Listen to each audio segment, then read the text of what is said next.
अरे मैत्री, अयमात्मा दृष्टव्य श्रोतव्य मंतव्य वा, कि केवल एक ही जीवन का उद्देश्य है, वो है स्व से जुड़ना। स्व से जुड़ने के लिए क्या करना होगा? उन्होंने कहा आत्मा व अरे दृष्टव्य। आत्मा को के बारे में सुनना होगा, उसके बाद मनन करना होगा, फिर साक्षी रूप में उसे देखना होगा, और अंत का स्टेप है कि निधि ध्यासन। उस तत्व में जो निधि है, जो हमारा खजाना है, उस पर आसीन होना होगा। तो अरे मैत्रेयी, अयमात्मा श्रोतव्यो मंतव्यो निधिध्यासितव्यो द्रष्टव्यो वा। तो हम अनेकानेक वर्षों से लगातार इस सत्संग को सुन तो रहे हैं। दूसरा है मंतव्यो, मनन करना। अब मनन करने का क्या अर्थ है? मन ना, जहाँ मन ना रहे, कहा है ना भजन की पंक्तियों में, मन इतना डूब जाए के स्वरूप में लीन हो।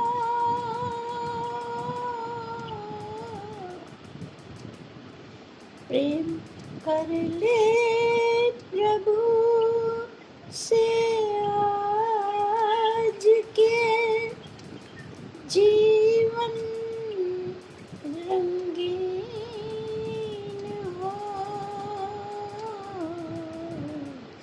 मन इतना डूब जाए के स्वरूप में लीन हो।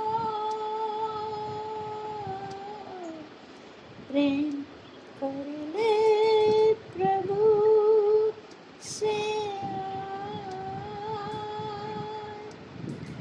तो सुनने के बाद मनन करना बहुत जरूरी है।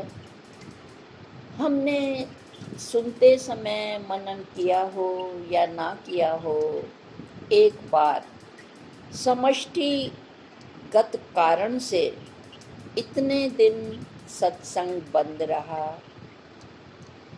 क्या हमने सुने हुए का मनन किया?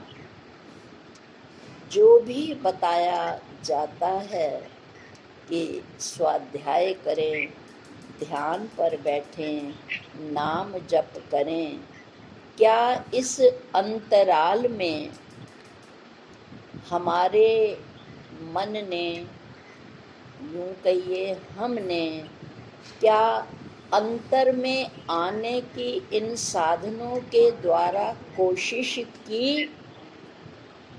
यदि नहीं की तो इतना समय हमारा व्यर्थ चला गया। केवल समय ही व्यर्थ नहीं गया, हमने गुरु के द्वारा किए गए परिश्रम को भी व्यर्थ कर दिया। क्योंकि गुरु कृपा भी हम पर हो रही है, ईश्वर कृपा भी है, पर हमने अगर आत्म कृपा नहीं की तो सारा जो बीज डाला गया था, यदि समय पर पुरुषार्थ नहीं हुआ, वर्षा आई आकर चली गई, यदि हमने परिश्रम ही नहीं किया, केवल बीज बोकर किसान रह गया, तो कभी भी उसे उसका अच्छा परिणाम मिल ही नहीं सकता।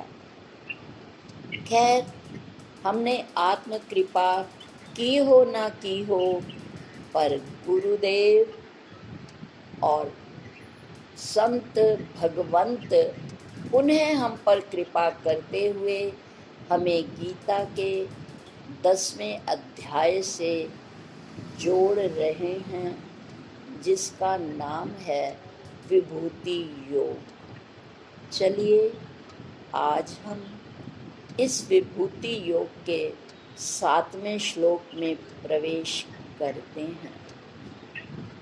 उन्होंने कहा, विभूति योग जो मेरा जाने है दिव्य चक्षु से, वो ज्ञानी पूर्ण होता है, इसमें संदेह है नहीं। अब भगवान ने 7वें अध्याय में भी यही बात कही थी, मेरे आधार से लौ से करेगा पार्थ योग तू। पिछले अध्याय में उन्होंने हम उस आधार से कैसे जुड़े अनेकानेक श्लोकों में, कहीं श्रद्धा, कहीं प्रेम, तो कहीं विश्वास, कहीं आज्ञा पालन, इन विविध प्रकारों के द्वारा हम आधार से जुड़ सकते हैं, ये हमें समझाया।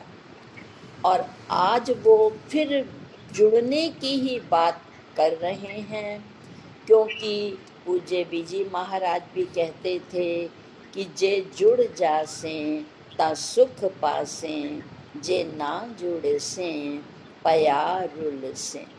तो ना तो गुरु चाहते हैं और ना भगवंत कि हम इस संसार में हम रुलने के लिए नहीं आए, हम अपना रोल निभाने के लिए आए हैं।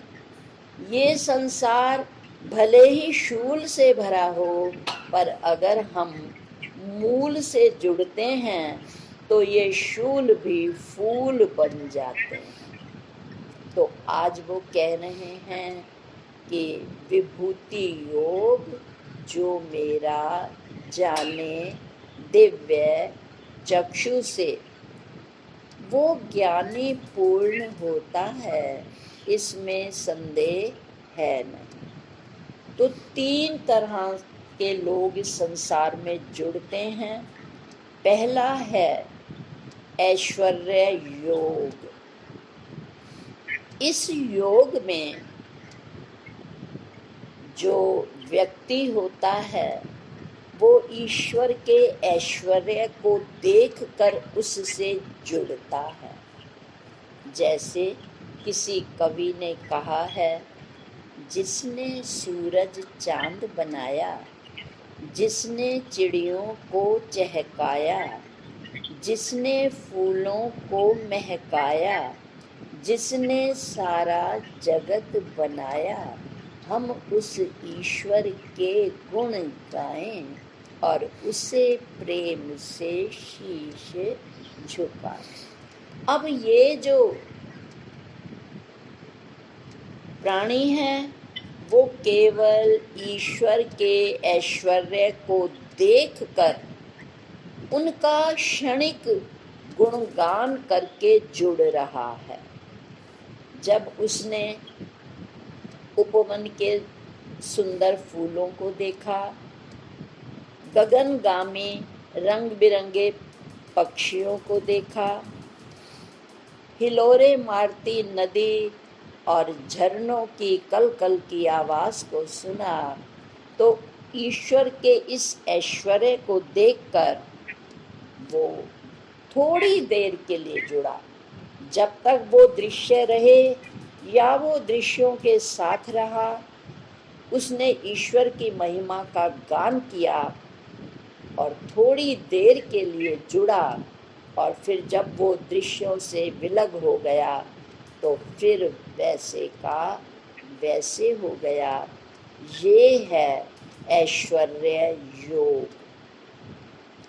दूसरा क्या है? विभूति योग। विभूति का क्या अर्थ है? विशेष रूप में आना, किसी एक विशेष रूप में आना,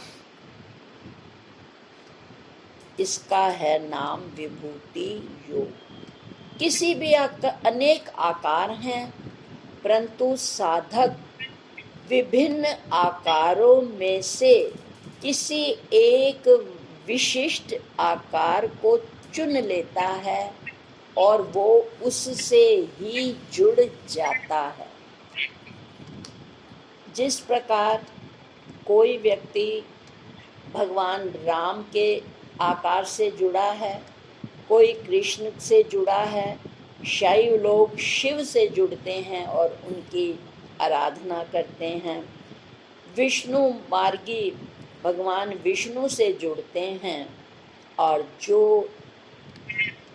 जिन्होंने दीक्षा ली है गुरु से, वो अपने उसी गुरु की विशेष मूर्ति से जुड़ते हैं और उन्हीं का ध्यान करते हैं। इसको कहते हैं विभूति योग। वी मैंने विविध रूप में भगवान है, विभूतियां हैं, महापुरुष हैं, पर उनमें से किसी एक विशिष्ट आकार को लेकर उससे वो जुड़ जाते हैं। ये है विभूति योग। जैसे एक व्यक्ति भगवान राम का अनन्य उपासक था, हमेशा वो भगवान राम का ध्यान करता था। जैसे ही वो लेटा, सामने भगवान की मूर्ति भी रखी थी बहुत सारी, और सत्संग भी चल रहा था भगवान कृष्ण का। करते करते उस साधक को नींद आ गई,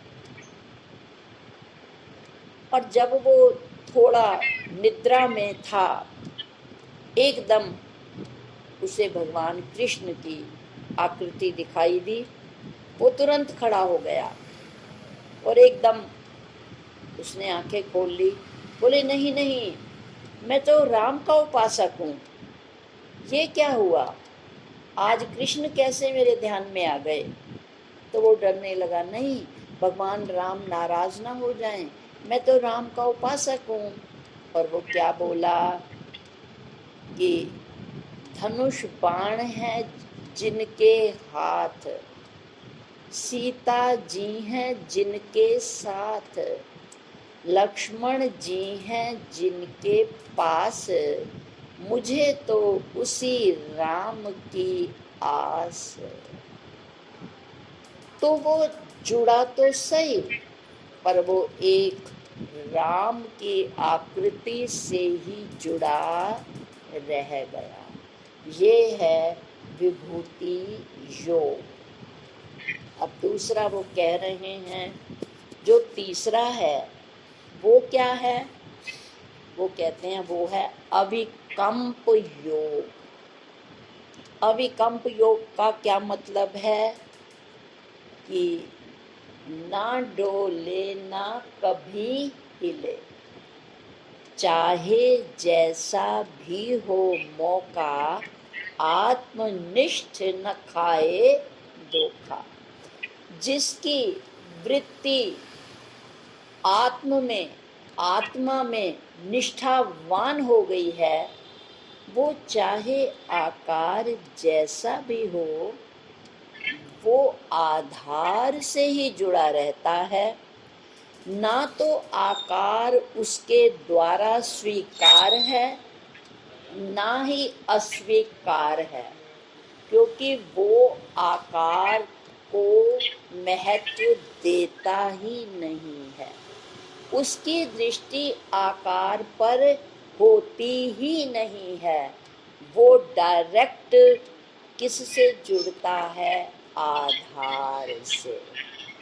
कितने भी आकार उसके सामने आ जाएं, परंतु वो अविकम्प, मैंने जैसे अभी बताया कि वो साधक एकदम कांप गया। अरे ये आज क्या हो गया? आज मेरे स्वप्न में कृष्ण कैसे आ गए? और वो एकदम घबराकर उठ गया। पर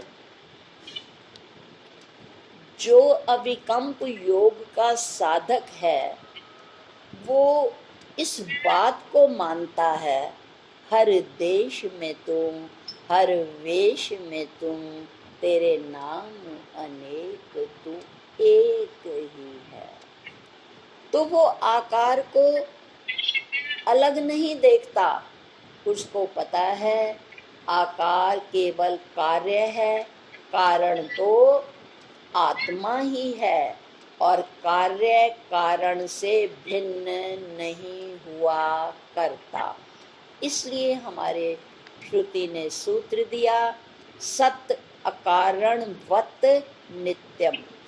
आकार नित्य नहीं है, सदा रहने वाले नहीं हैं, पर जो आधार सत्य रूप है वो हमेशा एक रस रहता है। तो सत्य अकारण वत नित्यम, तो वो उस नित्य सदा आज सच जुगाद सच है भी सच, नानक होसी भी सच, उस सद रूपता से जुड़ा रहता है। उसके मस्तिष्क में आकारों की कोई भी महत्ता नहीं होती। कैसे? आइए, वो उपाधियों पर ध्यान नहीं देता। कैसे? प्रहलाद जी के कहानी के बारे में हम सब जानते हैं कि राम पिता जो राक्षस प्रवृत्ति के थे, और राक्षसों का हमेशा देवताओं के साथ विरोध रहता है, तो वो प्रहलाद को हमेशा मना किया करते थे कि तुम विष्णु का नाम मेरे सामने या मेरे पीछे मत लिया करो। बार बार गुरुओं के समझाने पर, माता पिता के समझाने पर उन्होंने नाम लेना जब नहीं छोड़ा, तो अंततः हिरण्यकश्यप ने घृणित रास्तों को अपनाया। उन्होंने उन्हें पर्वत से गिराया, फिर उन्हें पृथ्वी पर चोट पहुंचाई, जल में उन्हें डुबोया गया। तो उन्होंने क्या कहा? जले विष्णु, थले विष्णु, विष्णु पर्वत मस्तके। जल में भी विष्णु है, थल में भी विष्णु है, और पर्वत के मस्तक पर भी विष्णु ही है। तो उन्होंने जल, पर्वत या थल, देख लो सिर्फ कौन है, इन उपाधियों को कुछ नहीं समझा। इन उपाधियों को छोड़कर जो उपाधिवान है, जो इनका आधार है, उनकी दृष्टि उस पर गई। क्या कहा प्रहलाद जी ने? जले विष्णु, जल की उपाधि को छोड़ दिया कि इसमें भी विष्णु है। थले विष्णु, थले मैंने पृथ्वी पर, इसमें भी विष्णु है। विष्णु पर्वत मस्तके, विष्णु पर्वत के मस्तक पर भी विराजमान है। यानी जो वो तत्व है वो विश्व के अणु अणु में विराजमान है। तो जब वो हर रूप में विराजमान है, तो वो मेरी रक्षा कैसे नहीं करेगा?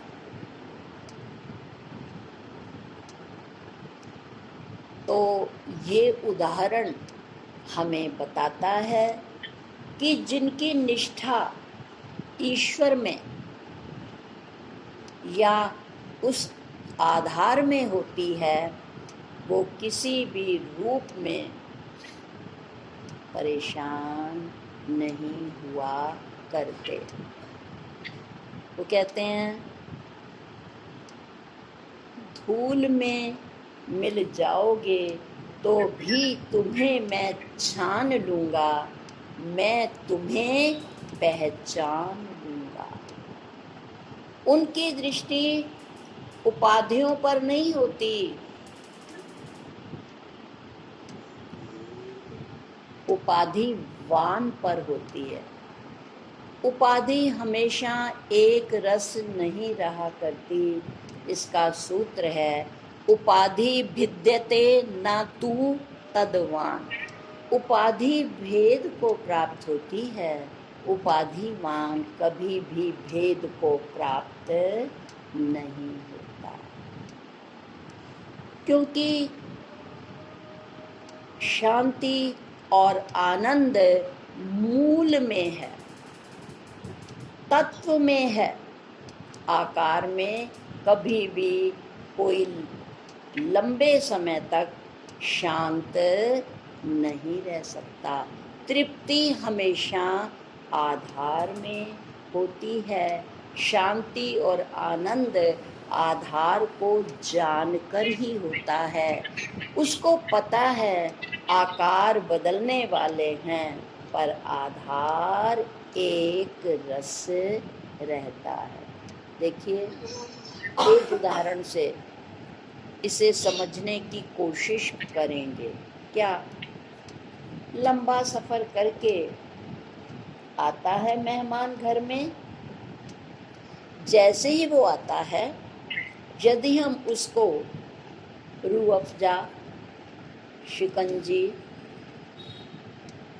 या कोई भी रसना पेय पदार्थ देते हैं, तो वो कहते हैं नहीं, पहले हमें सादा पानी दो, क्योंकि प्यास बहुत लगी है और वो सादे पानी से ही जाएगी। अब वो क्या है? रसना हम जल में घोलते हैं।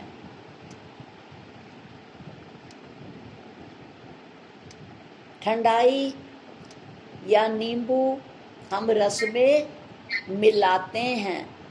मिलाने का क्या मतलब है? वो क्या है? मिलावट। वो असली नहीं है। वो रसना को तो भले ही तृप्त कर दे, पर वो रस नहीं देती। रस कौन देता है? जल देता है। तभी तो भगवान ने कहा जल में रस मैं ही हूँ।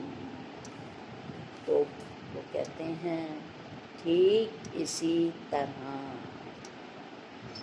आज वो हमें यही समझाने की कोशिश कर रहे हैं कि हे साधक, यदि शांत और आनंद रूप रहना चाहते हो, आकारों से अपना ध्यान हटा लो, क्योंकि आकार देर सबेर विकार को प्राप्त होंगे ही। उन्होंने कहा है जो ऐसा जानता है, क्या कि आकार केवल व्यवहार के लिए हैं और हमेशा वो मूल से जुड़े रहते हैं, तब तक वो हमें हरे भरे दिखाई देते हैं, पर वास्तव में यदि वो मूल से ना जुड़े हों तो वो कुछ ही देर में पेड़ की तरह, यदि थोड़ा भी अगर वो जड़ से अलग हो जाए पेड़, तो ना तो उसमें लगे फल बढ़ेंगे, ना वो फल हमें रस देंगे। कोई भी हमारा कार्य उनसे पूरा नहीं हो पाएगा। क्यों? क्योंकि वो अपने मूल से अलग हो गए। और जिनकी दृष्टि मूल पर रहती है, तो उनके जीवन में आनंद और प्रेम के फूल खिले ही रहते हैं। हम देखते हैं ना, किसी भी पेड़ पर, चाहे गुलाब का हो या गेंदे का, 2-4 दिन वो फूल अच्छा रहता है, खिला रहता है, सुगंध भी देता है। 2-3 दिन बाद वो फूल मुरझा जाता है या तो हम उसको तोड़ लेते हैं या वो फिर नीचे गिर जाता है, परंतु 2-4 दिन बाद फिर नए फूल खिल जाते हैं। ठीक इसी तरह भगवान हमें समझाने की कोशिश कर रहे हैं, चाहे व्यक्ति के रूप में हो, चाहे वस्तु पदार्थ के रूप में हो, नए आकार आएंगे, रहेंगे और चले जाएंगे, फिर दूसरे नए आकार हो जाएंगे। यही सृष्टि का नियम है। इसलिए हे साधक, तुम आकार को मत पकड़ो, तुम आधार में रहो। कहते हैं जो ऐसी दृष्टि बनाता है वही पूर्ण ज्ञानी कहलाता है।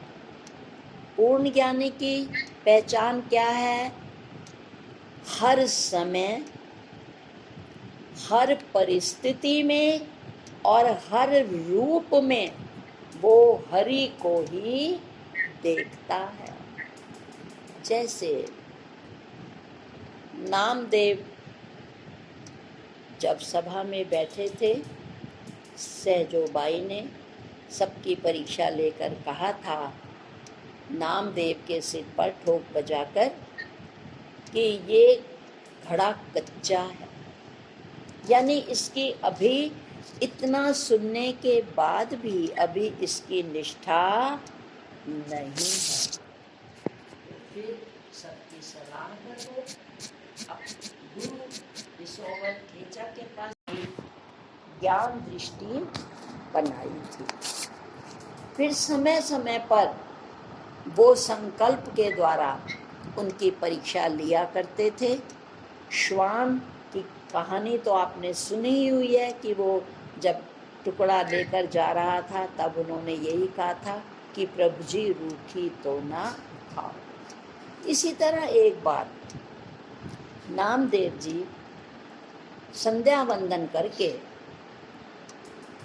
एक छोटे से जंगल से जब गुजर रहे थे, संध्या का समय हो चुका था, संध्या बढ़ती चली जा रही थी, काफ़ी अंधेरा हो चुका था और वो अपना रास्ता पार करके आगे बढ़ रहे थे कि अचानक एक बहुत बड़ी आकृति उनके सामने आकर खड़ी हो गई। 2 मिनट के लिए तो वो असहज हुए, परंतु तुरंत उन्हें अपने गुरु की बात याद आ गई और तुरंत अचानक उनके मुंह से निकल गया, आज हरि देखियो लंबो लंब, कि मैंने आज हरि का इतना लंबा रूप देखा है। उन्होंने लंबे रूप, भयानक रूप, उसमें भूत की कल्पना नहीं की, उसमें नामदेव जी ने भूतनाथ को देखा। हम भी तो पंचभूतों से बने हैं, क्षितिजल पावक गगन समीरा, पंच रचित यह अधम शरीरा। हम भी 5 भूतों से बने हैं और इसके पीछे कौन है? भूतनाथ, इन भूतों का स्वामी शिव, जिस शिव के कारण ये शव भी प्रिय लगता है। और जब उस शिव तत्व से इसका कनेक्शन टूट जाता है तो फिर वो भूत डरावने लगते हैं। क्यों?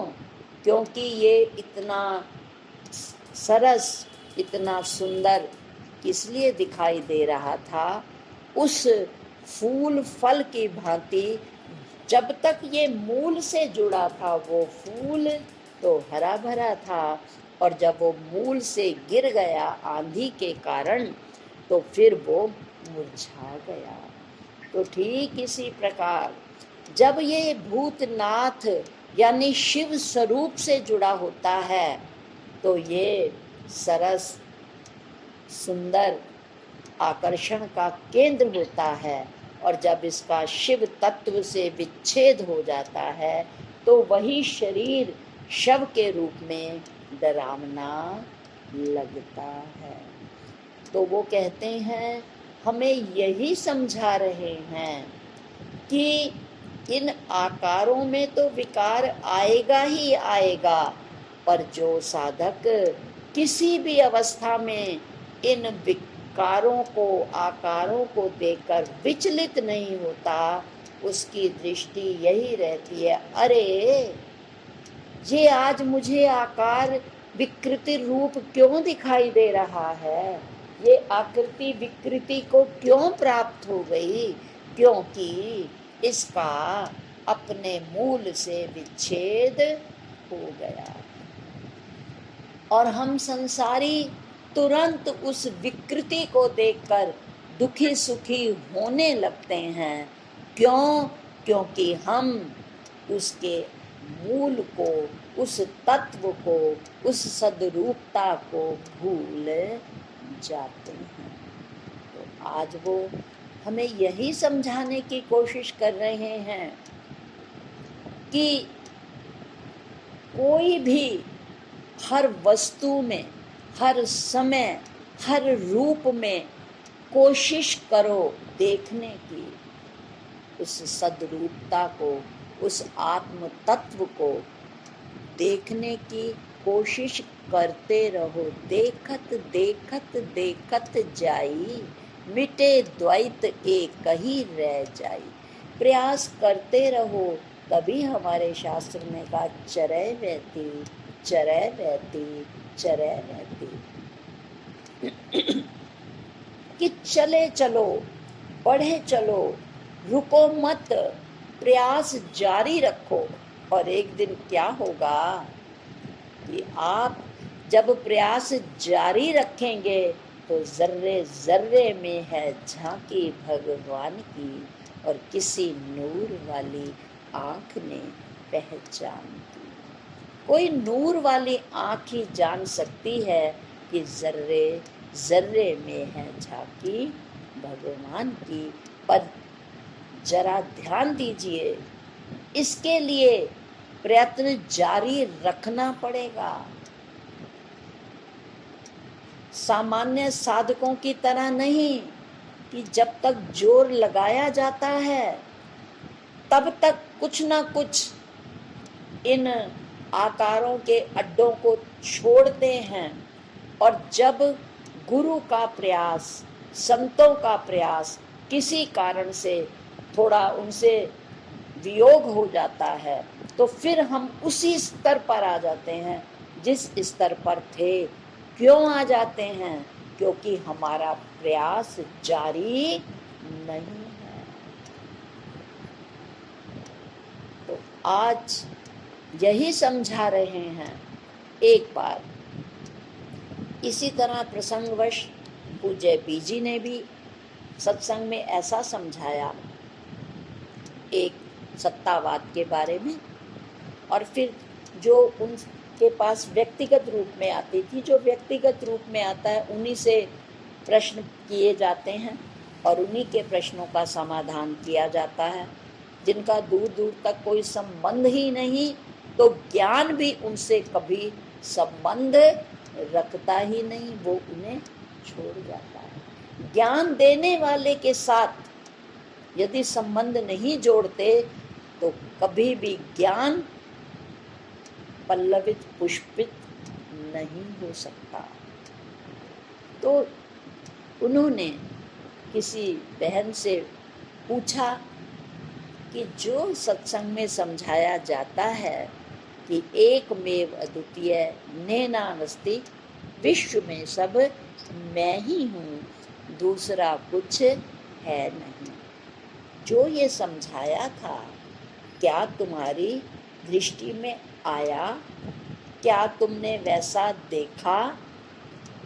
परिश्रमी साधिका थी, उसने कहा बीजी महाराज सच सच बताती हूँ, सब में तो मुझे नहीं, सब में तो मुझे उनके दर्शन होते हैं, परंतु जैसा कि एक सामान्य व्यवहार है, एक शरीर जो है थोड़ा सबके लिए व्यवहार में एक बाधा करता है, तो उसने भी उसी का नाम लिया कि सब में मैं कोशिश करना मेरा फर्ज है, मैं करती भी हूँ और दिखता भी है, नहीं भी दिखता, परंतु एक व्यक्ति ऐसा है जिसमें कभी मुझे ईश्वर नजर आता ही नहीं। मैं इस गलती को मानती हूँ कि मेरा जो है, मेरी दृष्टि उनके व्यवहार पर जाती है, अंतःकरण को बार बार पकड़ती है, उनके व्यवहार को पकड़ती है और अंतःकरण के परे जो तत्व है वहां तक मेरी दृष्टि नहीं जाती। तब तुझे बीजी महाराज ने कहा, बेटे फिर एक कोना तो रह गया ना अधूरा। यदि पूरी मूर्ति हो और उसका एक कोना टूट जाए तो वो मूर्ति पूजा लायक नहीं रहती, उसे खंडित समझा जाता है। ये ठीक है, तुमने सब में ईश्वर दर्शन किए, पर उस एक व्यक्ति में अगर तुमने नहीं किए तो तुम्हारा ज्ञान पूरा नहीं हुआ, कुछ ना कुछ उसमें कमी रह गई। तो बार बार उसके प्रति गलत विचार मत लाया करो। आपको याद होगा, हमें जो प्रातः काल में जब हम कैलेंडर को पढ़ते हैं, उस कैलेंडर के 8वें दिनांक का सूत्र है कि अविचार अमृत को भी विष बना देता है और विचार विष को भी अमृत बना देता है। बेटे अगर तुम ऐसा विचार नहीं करोगे तो तुमने जो अमर तत्व की बात की, उस अमर तत्व को, उस अमीय रस को पियोगे तो तुम्हें पूरा आनंद नहीं आएगा, क्योंकि उसमें कहीं ना कहीं थोड़ी सी कड़वाहट रह ही गई है। तुमने उस व्यक्ति के प्रति अपनी भावना को नहीं बदला। तो अविचार अमृत को भी विष बना देता है। तो अब तुम ऐसा करो, अब सबको छोड़ दो, फिलहाल सबको में परमात्मा देखना अभी फिलहाल छोड़ दो। अभी एक को केंद्र बिंदु बनाओ, अपना सारा प्रयास उसमें ही लगाओ।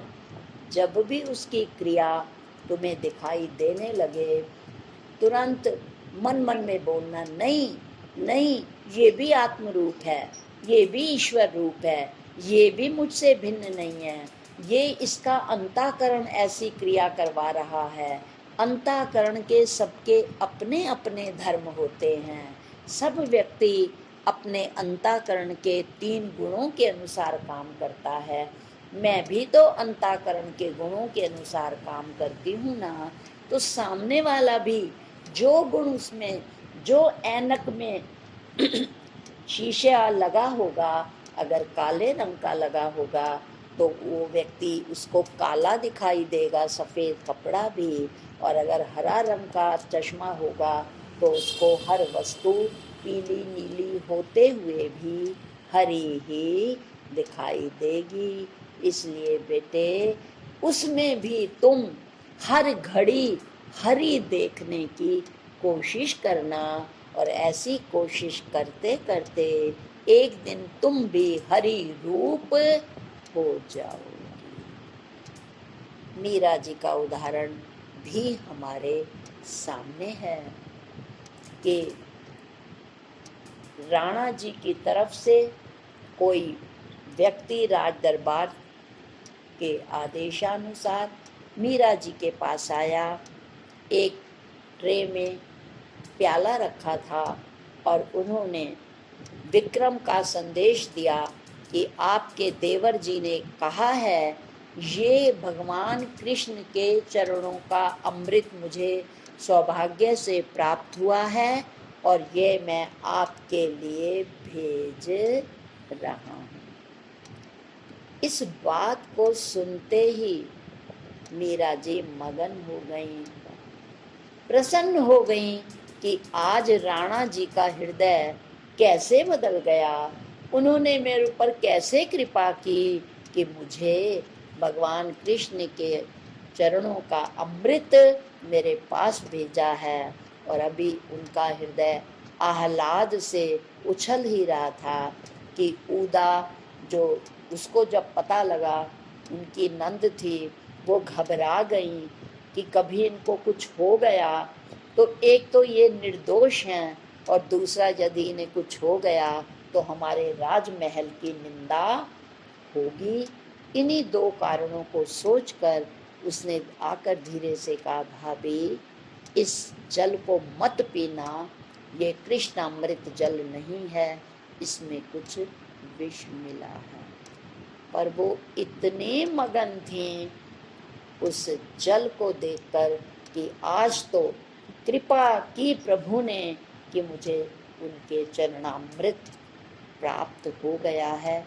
उनका उदा की बात की तरफ ध्यान ही नहीं गया और वो कृष्ण कृष्ण कृष्ण करके जल को वो पी गई। और जैसे हमारे विचार होते हैं वैसा ही सामने वाला हमें दिखाई देता है। तो वही कह रहे हैं, मीरा की दृष्टि में तो केवल एक ही था कि मुझे सौभाग्य से आज कृष्ण के चरणों का अमृत प्राप्त चरणामृत के रूप में हुआ है। और उनके इसी दृढ़ विश्वास ने शरीर में जाकर अमृत का ही काम किया। तो आज के इस प्रसंग में हमें यही समझाने की कोशिश की जा रही है। हम सब बहनें अभी विभूति योग तक तो पहुंच चुकी हैं, लगभग हम सब एक गुरु या एक इष्ट के प्रति। अब आइए, अब विभूति योग से हम प्रवेश करें अभिकंप योग की तरफ। बहुत अच्छा है कि हम एक में निष्ठा रखते हैं, पर अब उस एक को अनेक में देखने की कोशिश करें। अब हम विभूति योग से अभिकंप योग की तरफ आए, क्योंकि न अस्ति अन्य पंथाए। वेदांत के श्रोताओं के लिए यही है कि ब्रह्म एव इदम सर्वम। तो प्रयास करें, जैसा कि उदाहरण आपको मिल गया होगा। अगर हमें किसी एक में नहीं दिखता तो अभी सारे प्रयास छोड़ दें, कम से कम हम उस एक में जो जिसके प्रति हमारी विशेष दोष दृष्टि है, बार बार उसी तरफ हम प्रयास करें कि नहीं देखना। जिनमें हमें दिखता है, कभी दिखता है कभी नहीं दिखता, उसमें तो हम देख लेंगे। पहले हम उसमें देखें जिसमें हमें बिल्कुल भी नहीं दिखता, क्योंकि वेदांत का अंतिम लक्ष्य यही है, ब्रह्म एव इदम सर्वम। तो भगवान हमारी दृष्टि ब्रह्ममयी बनाना चाहते हैं। वो कहते हैं ज्ञान की पूर्णता बस इसी में है, किसमें? ब्रह्म एव इदम सर्वम। इसके लिए वो हमें ब्रह्म दृष्टि दे रहे हैं।